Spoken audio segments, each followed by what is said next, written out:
Assalamualaikum warahmatullahi wabarakatuh. Hai teman-teman dimanapun Anda berada, saat ini Anda sedang menyaksikan kanal YouTube video pembelajaran materi bahasa Indonesia dengan topik negosiasi pada awal semester genap ini atau semester kedua ini. Untuk itu, perhatikan dengan seksama untuk mendapatkan informasi secara mendalam. Buku yang digunakan adalah buku dari Kemdikbud tahun 2015. Kemudian peta konsep yang tersaji dalam materi negosiasi ada 4 ya, teman-teman bisa simak dan pahami, baca juga. Kemudian kita masuk ke subtopik yang pertama, yaitu mengevaluasi teks negosiasi. Nah, apa saja yang ada di dalamnya? Saat mengevaluasi kita harus merumuskan dulu ciri teks negosiasi. Kemudian juga kita akan menjelaskan cara menyampaikan pengajuan penawaran. Yang terakhir juga menjelaskan syarat tercapainya kesepakatan. Oke, mari kita bahas bersama-sama. Kita mulai dari pendahuluan dulu, bahwa negosiasi ini ternyata kita lakukan sehari-hari, teman-teman. Ya, setiap orang ini pasti melakukan kegiatan negosiasi setiap harinya. Ya, minimal sekali. Untuk apa? Ya, tentunya untuk mendapatkan sesuatu hal yang diinginkan. Nah, faktanya ada yang sekali bernego lalu sepakat, ada juga yang melalui proses lama non panjang dan hasilnya bisa sepakat atau sebaliknya. Ya, hal itu menunjukkan bahwa proses negosiasi ini tidak sekadar kesepakatan saja. Ada pula yang tidak terjalin begitu. Nah, ini sah-sah saja. Karena terpenting adalah kedua belah pihak sama-sama untung dan tidak dirugikan. Nah, itu adalah prinsip negosiasi. Namun, teman-teman juga harus tahu bahwa dalam negosiasi bukan hanya ada pihak A dan B ya sebagai penjual atau pembeli ya, namun juga hadirnya pihak ketiga. Nah, siapakah dia? Nah, simak terus materi negosiasi berikut. Topik pertama yaitu merumuskan ciri dari teks negosiasi.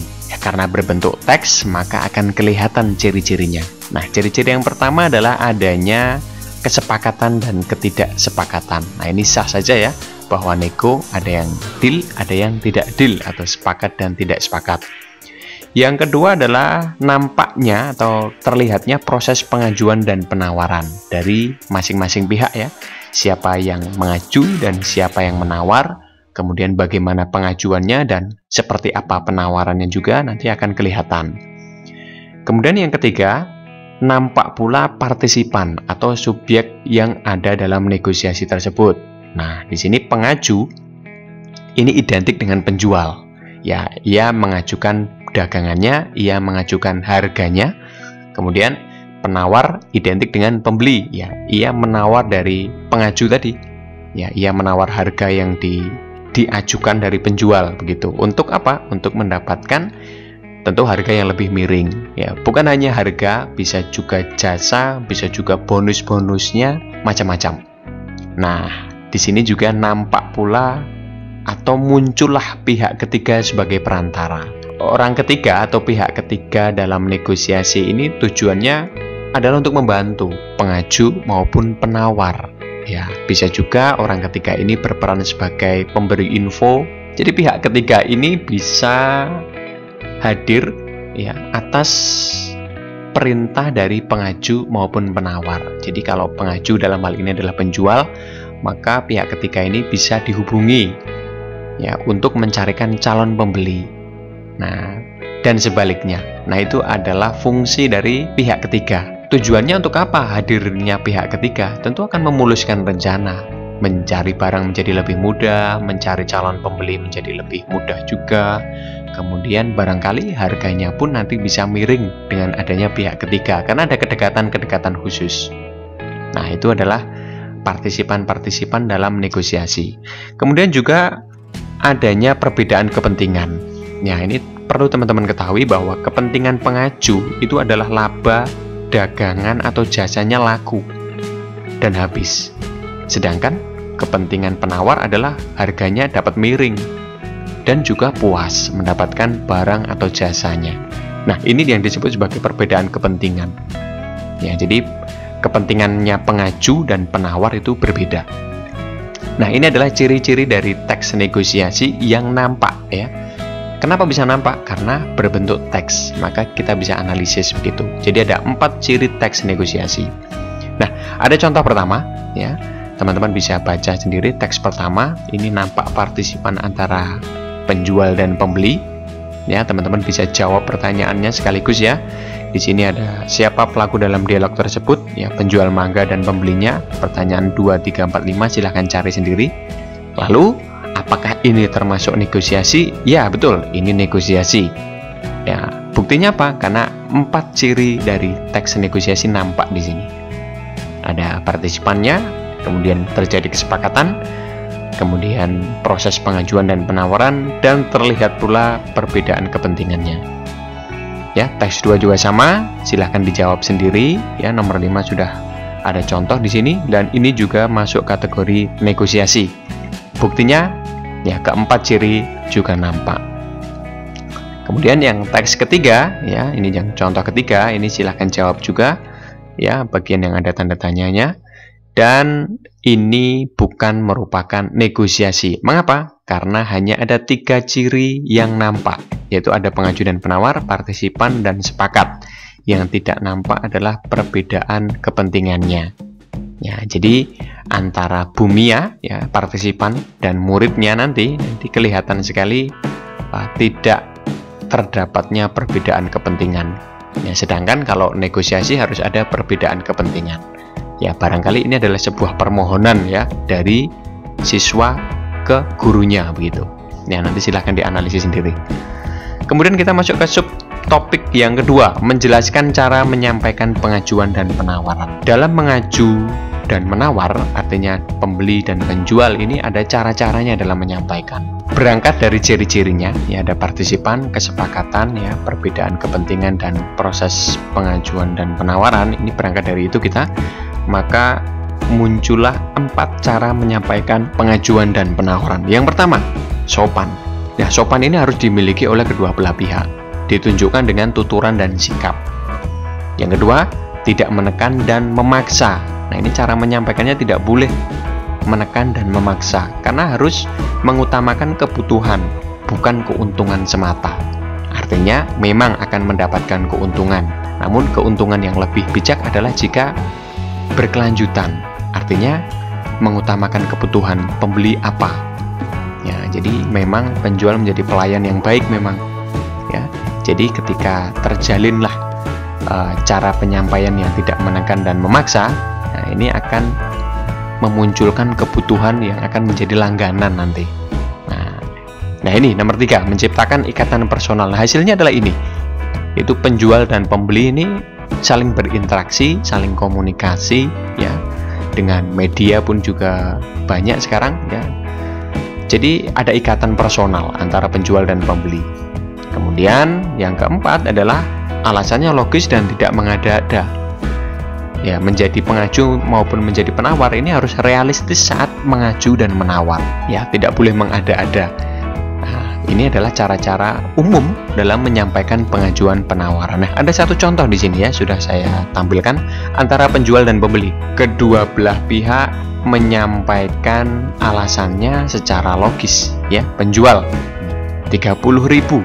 Ini murah, Bu, begitu intinya. Dan pembeli ya menawar, boleh kurang kan, Bang? Nah, dengan sopan, kemudian juga dengan logat tuturan maupun sikap yang baik ya, yang sopan, maka akan menciptakan sebuah ikatan. Ya, kemudian penjual belum boleh, Bu, barangnya bagus loh. Ini bukan karbitan masak pohon. Nah, jadi penjual ini menyampaikan secara rinci, detail dari buah mangganya. Nah, ini ada alasannya logis, tidak mengada-ngada. Kemudian pembeli, iya Bang, tapi harganya boleh kurang kan? Nah, ini masih menawar karena sah-sah saja. Kemudian lagi musim, oke, musim sangat logis sekali dalam memberikan penawarannya. Alasannya logis sekali, realistis, sedang musim. Ya, analoginya kalau musim berarti memang banyak buah itu, tersedia banyak, tentu harganya harusnya lebih murah gitu ya. 20.000 saja ya, jadi dari 30.000 menjadi 20.000. Ya, ini adalah cara-cara menyampaikan pengajuan dan penawaran dengan mengikuti cara penyampaian umumnya. Nah, sehingga terjalinlah kesepakatan. Tujuannya adalah mencari kesepakatan. Ada tugas pula. Ya, teman-teman diminta untuk membaca kembali teks minta HP dan terima kasih Bumia. kemudian mengerjakan tugas-tugasnya. Sudah saya kasih contohnya di sini, yang tanda tanya silahkan diisi sendiri. Kita masuk ke subtopik yang ketiga, syarat kesepakatan. Syarat kesepakatan itu ada 4. Yang pertama, jika ingin sepakat maka sopan santun menjadi barang wajib ya, menjadi sikap wajib begitu. Kemudian tidak ada tekanan atau paksaan, tadi sudah dihadirkan. Kemudian saling menguntungkan, jelas negosiasi tujuannya sepakat, tapi dibalik itu semuanya kesepakatan itu ya sepakat dari pengaju dan penawar, artinya ya untung. Yang terakhir adalah sepakat bersifat praktis dan bisa diterapkan. Nah, kesepakatan-kesepakatan itu praktis, mudah, ya, tidak ada tendensi apapun dan bisa diterapkan di berbagai kondisi negosiasi. Contoh nih, ya, di sini ada kutipan dari Rani minta HP ya. Ayah akan membelikan HP untuk Rani asal ayah seakan sengaja menggoda Rani. Asal apa ya? Tanya Rani tak sabar. Asal Rani rajin belajar dan berjanji akan menggunakan HP itu untuk hal-hal yang positif. Jika kita analisis kesepakatannya, maka kesepakatan yang terjadi menguntungkan kedua belah pihak. Rani mendapatkan HP baru, ya. Kemudian ayah juga bangga dengan prestasi belajar Rani yang meningkat setelah diberikan HP baru. Nah, itu artinya adalah kesepakatan itu bersifat praktis, kemudian juga saling menguntungkan, sama-sama tidak ada paksaan atau tekanan, kemudian sama-sama santun. Kemudian teman-teman juga harus menganalisis ya dari teks 1, teks 2, dan teks 3 bahwa syarat tercapainya kesepakatan itu apakah terpenuhi di teks 1. Nah, ini silahkan yang lain ini dijawab ya, yang kosong-kosong. Teks 3 juga sama. Kita masuk ke B, menjelaskan pengajuan penawaran dan persetujuan dalam teks negosiasi. Oke, dalam menjelaskan pengajuan penawaran dan persetujuan, maka hal-hal yang harus dilakukan adalah terlebih dahulu menganalisis faktor penentu dulu, menggunakan alasan logis juga, kemudian menjelaskan pola penyajiannya. Yang pertama, menganalisis faktor penentu keberhasilan negosiasi. Perlu teman-teman ketahui bahwa apapun situasi dan kondisi saat bernegosiasi, ini ada andil penentu keberhasilannya loh. Ya, jadi ada andilnya. Andilnya apa? Ya berupa kemampuan. Kemampuan dalam bernegosiasi, kemudian pengalamannya. Nah, ini jam terbang bernego ini penting juga. Dan faktor-faktor lainnya. Nah, simak dialog negosiasi ayah dan anak di samping ini. Nah, ayah dan anak ini sedang membicarakan mengenai masa depan si anak yang direkomendasikan ayah, yaitu ya si ayah ini ingin anaknya masuk SMA agar nanti bisa kuliah begitu. Tapi anaknya ingin bersekolah di SMK saja, nanti bisa kerja, kemudian bisa kuliah juga. Nah, terjadi perdebatan, terjadi negosiasi, sehingga hasilnya berupa kesepakatan. Nah, kesepakatan seperti apa begitu ya? Ya, nanti teman-teman bisa simak dan pahami sendiri. Kalau kita lihat dari faktor penentu keberhasilan negosiasi secara umum, ini ada 4. Yang pertama adalah baik itu pengaju maupun penawar ini bersedia untuk berkompromi dengan pihak lain. Ya, membuka dulu ya. Membuka dulu untuk mau melakukan kompromi. Kemudian saat berkompromi juga tidak boleh ada yang dirugikan. Jika deal atau jika sepakat, ya kesepakatan itu praktis dapat dilakukan. Ya, kesepakatan itu dapat dilakukan si ayah atau si anak nanti. Kemudian diterimanya itu tentu harus melalui alasan yang mampu mempengaruhi pihak lain. Betul juga, karena alasan ini menjadi faktor penentu ya keberhasilan dari negosiasi. Oke, setelah kita baca dan dipahami, maka faktor penyebab keberhasilan negosiasi adalah alasan yang disampaikan ini mampu meyakinkan ayah bahwa pilihan si anak tepat. Pada kutipan ini ya, negosiasi tersebut juga tidak ada paksaan, baik dari ayah maupun anak ini tidak saling memaksa. Pada kutipan ini sebagai bukti ya, silahkan dibaca dan dipahami. Kemudian juga bersedia untuk berkompromi. Tentu yang nampak adalah perbedaan pendapat. Jelas ini utama, karena si ayah ingin anaknya sekolah di SMA dan si anak ingin sekolah di SMK. Nah, ini ngobrol mengenai masa depan, peluang-peluang di depan. Nah, ini sulit. Ya, situasinya memang sulit, tapi dengan memahami keberhasilan negosiasi ada 4 pilar ini, maka negosiasi pun berjalan dengan baik. Nah, faktor tersebut dapat ditemukan semuanya atau beberapa dalam negosiasi. Dalam konteks ini hanya ada 3 ya, berhasil dalam bernegosiasi atau dikatakan berhasil, apalagi 4. Nah, ini maksudnya adalah 4 pilar ini boleh ada dalam negosiasi atau ada beberapa saja gitu, bisa dikatakan sebagai faktor penentu keberhasilan negosiasi.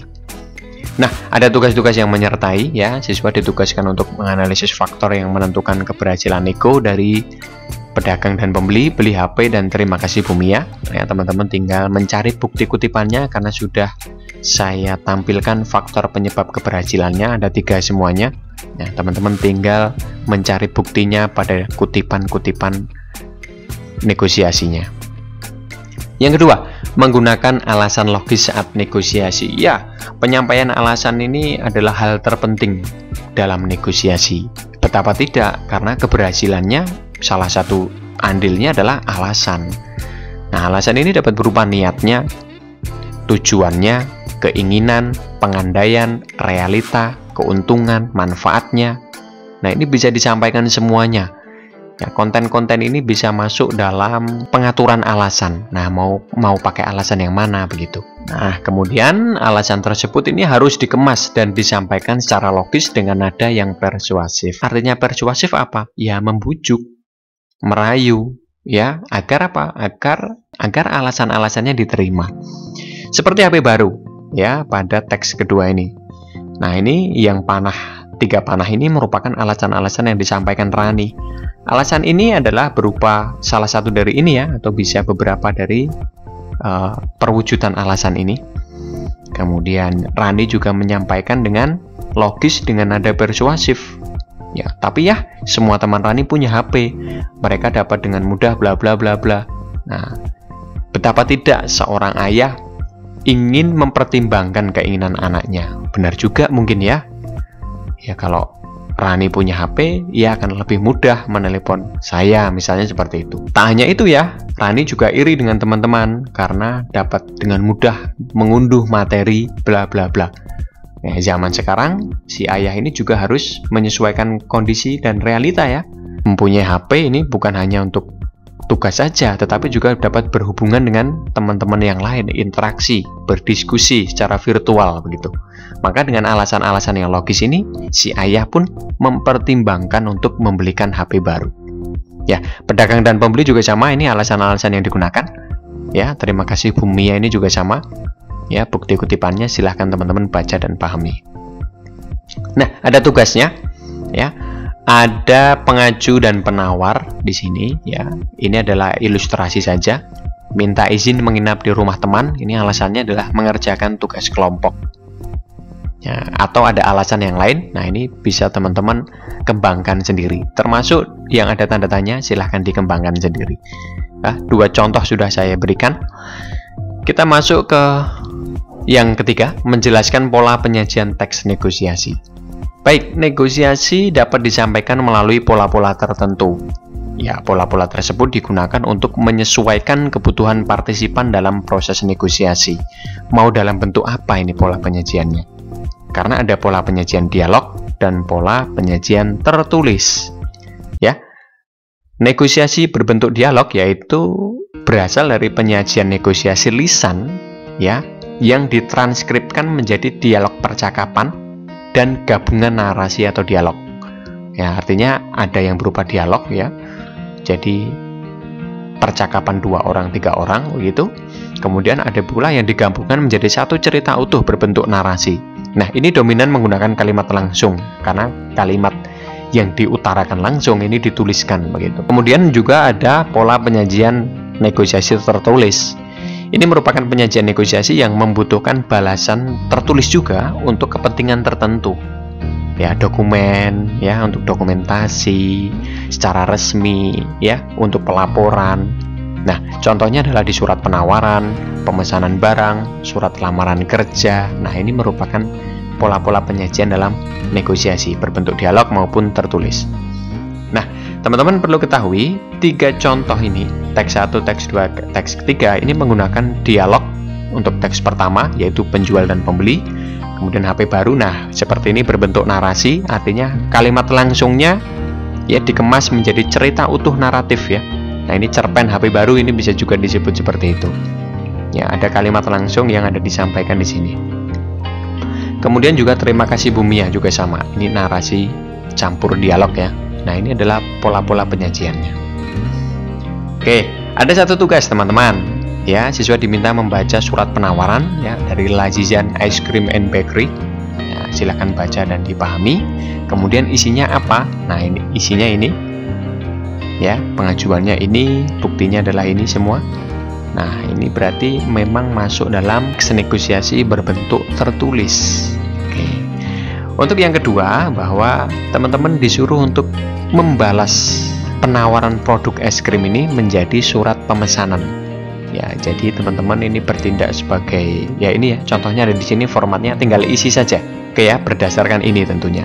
Tentu dengan memperhatikan kelengkapan bagian-bagian surat, jenis produk yang akan dipesan, harga penawaran yang diajukan. Nah, ini harus ada dalam di sini. Oke, teman-teman, kita akan berjumpa kembali di video berikutnya. Salam pemerhati pemaham, merdeka belajar.